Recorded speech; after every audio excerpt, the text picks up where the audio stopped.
A festa dos pães asmos. 7 dias comereis pães asmos, pão de aflição. Deuteronômio, capítulo 16, versículo 3. Pelo que façamos festa, não com fermento velho, nem com o fermento da maldade e malícia, mas com os asmos da sinceridade e da verdade. 1 Coríntios, capítulo 5, versículo 8. A festa dos pães asmos se iniciava no dia depois da Páscoa e se estendia por 7 dias, um período de tempo perfeito.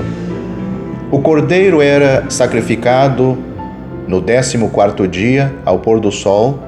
A festa dos pães asmos iniciava-se imediatamente, depois do começo do 15º dia, isto é, logo após o poente, não havendo, portanto, lapso de tempo ou intervalo entre a morte do cordeiro, o espargir do sangue e a celebração desta festa. E assim foi, quando a festa foi pela primeira vez observada na terra do Egito. O cordeiro foi imolado à tarde, o juízo caiu à meia-noite e os redimidos do Senhor estavam fora do Egito pela manhã. O matar do cordeiro era um ato singular, e a Páscoa era considerada uma festa de um dia, como também o era a festa das primícias, o Pentecostes e o dia da expiação.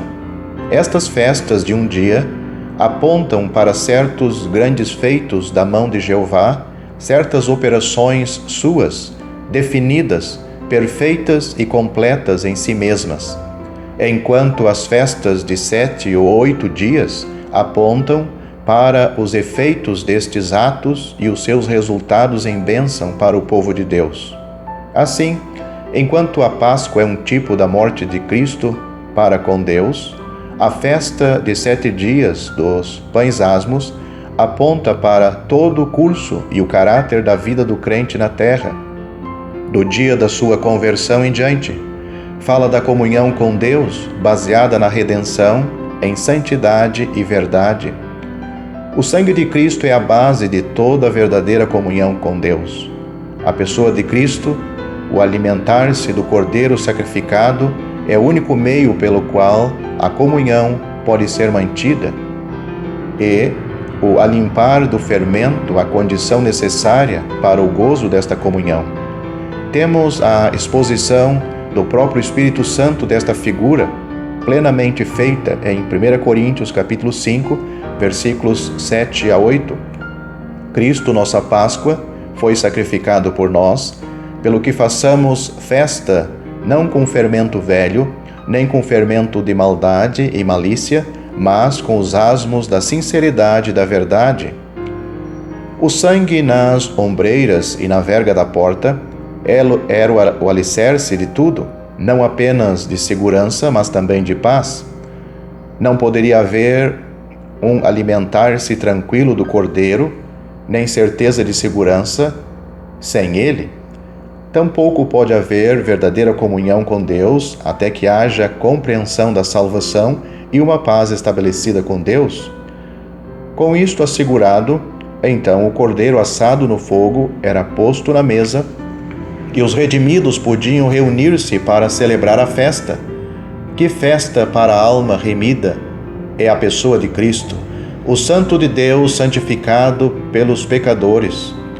Alimentar-se dele é força. Lombos cingidos, alparcas nos pés, cajado na mão, tudo fala de peregrinação. Eles estavam no Egito, mas não pertenciam a ele. Eles estavam prontos para partir a um sinal dos céus. Assim também, os santos de Deus são somente peregrinos aqui. O mundo não é o seu lar. A cruz os tem separado, cortando todas as ligações, transformando-os em estrangeiros na terra. As seguintes palavras expressam bem o sentimento: peregrino aqui no mundo, vou para Deus. Tudo vejo moribundo, vou para Deus. Nada pode aqui valer-me, nada aqui satisfazer-me. Nada deve, pois, deter-me, vou para Deus.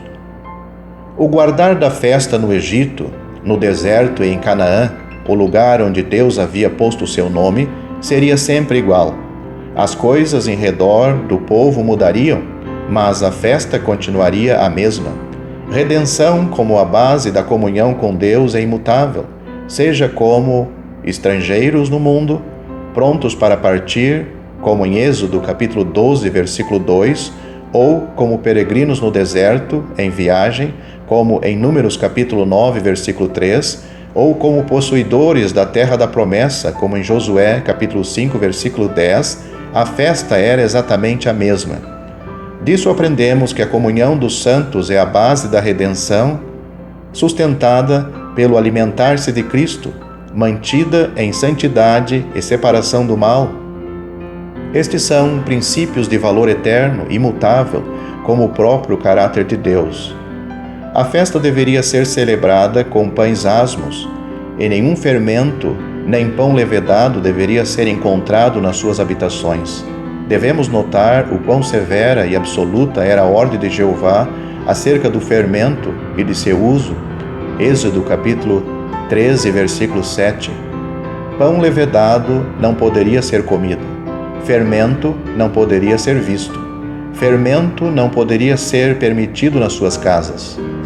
Tornava-se necessário, então, fazer o mais cuidadoso exame nos armários e das amassadeiras para certificar que nenhum grão da substância corrupta restara, pois um pouco de fermento, deixado e tolerado, logo leveda toda a massa.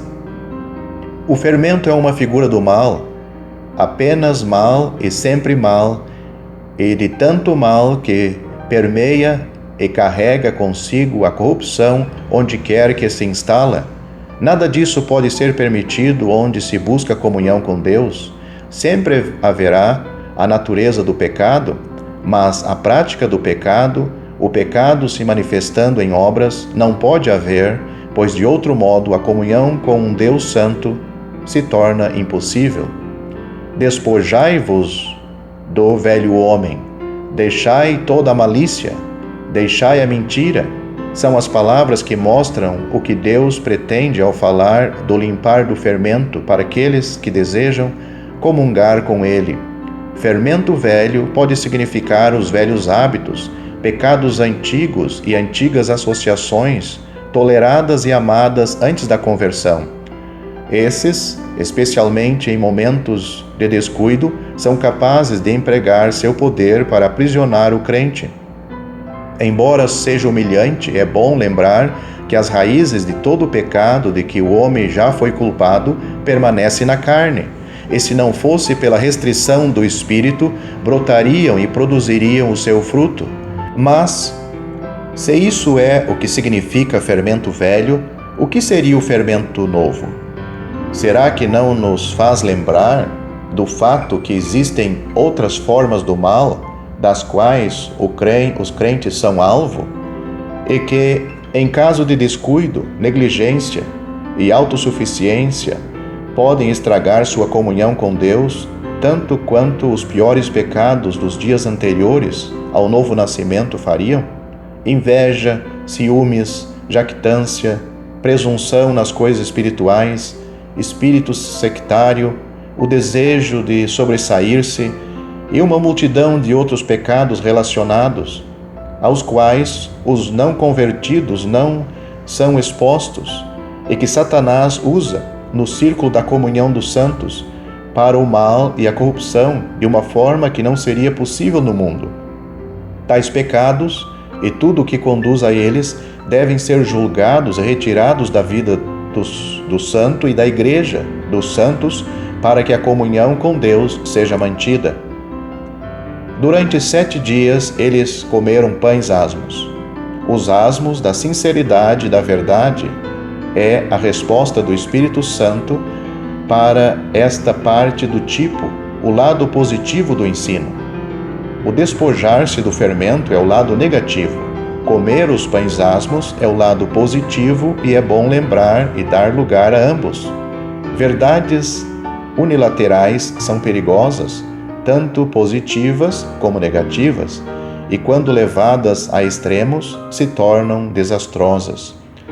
No equilíbrio da verdade, com os dois lados bem equilibrados, é que está a nossa segurança. O que é sinceridade? Um homem sincero geralmente se entende por um homem honesto, uma pessoa bem-intencionada que faz o que acredita ser certo, mesmo que seu julgamento esteja errado.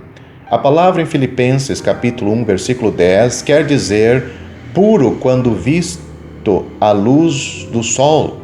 É como se você pusesse uma gota de água em seu dedo e a visse à luz do sol. Ela é totalmente pura, sem sombra de impureza. Sinceridade implica que houve um exame de nós mesmos e de nossos caminhos à luz de Deus, um julgamento contínuo de todos os nossos motivos, caminhos e obras contra a luz do sol divino. Sem dúvida, um exame assim mostrará muitas vezes o que não é puro à luz do sol, fazendo nosso coração prostrar-se em confissão e nossa cabeça se curvar em vergonha diante dele. Mas, mesmo humilhados por ele, devemos saber que este é o padrão de Deus e o caminho de santidade e sanidade para as nossas almas. Este auto-julgamento é o motivo da festa. Nunca a alma se regozija mais em Cristo do que depois da autocorreção. Expor-se à luz diante de Deus sempre conduz à cruz e à pessoa de Cristo, o pão de aflição.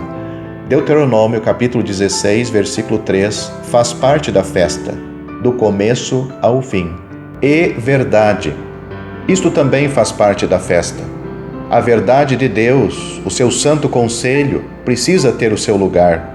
Nenhuma parte deve ser retida, nenhuma parte negligenciada, nada exaltado além da conta.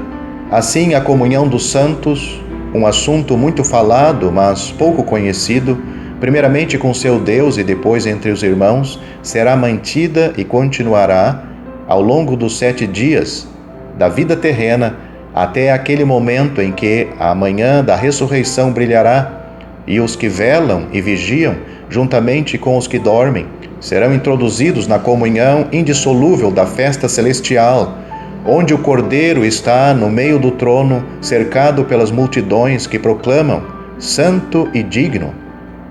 E ele será para sempre o objeto da sua adoração e do seu louvor.